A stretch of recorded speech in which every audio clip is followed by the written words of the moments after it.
mean, the biggest one was raising the money. I mean, my idea was to always put 10% of the deal. The property manager also was investing in the deal.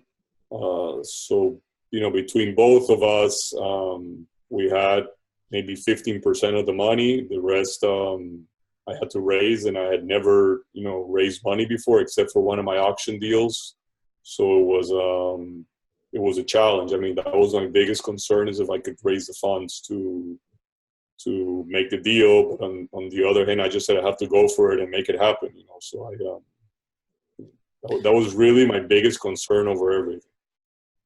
So I want to come back to the raising money, but I wanted to ask you also about the relationship with the property manager. I think that's interesting. A lot of people, a big thing right now, obviously, is finding deals, right? People can't find deals.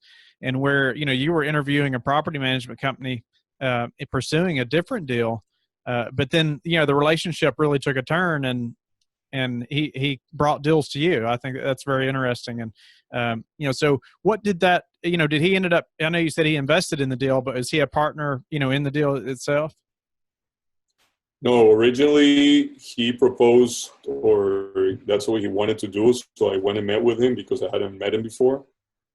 And we started talking about it. And since we never met before, I didn't feel comfortable having a partner that I didn't know on my first deal. So I asked him if he'll consider not becoming a partner, and he was okay with it. So I just negotiated like a finder's fee type of thing for that he suggested the amount, and I thought it was reasonable to get me into this deal off market. Nice. So that shows a lot about, you never know who you're going to meet, where the conversations are going to go, and what kind of value you can provide one another. But back to the big hurdle of raising the capital for this deal. So, you were going into it, you knew that was going to be difficult. You weren't sure what to expect. Walk us through a little bit about how you raised the capital, what you had to do. Well, the first thing was putting the package together, which was that was also challenging. If you've never done one of these syndication packages, I mean, I found some people to help me, and actually through Upwork, I hired a person to redo the numbers so they're more presentable from what I had in my spreadsheet, and I also hired somebody that would always did this presentation. So once I had the package together, then I had to get on and start.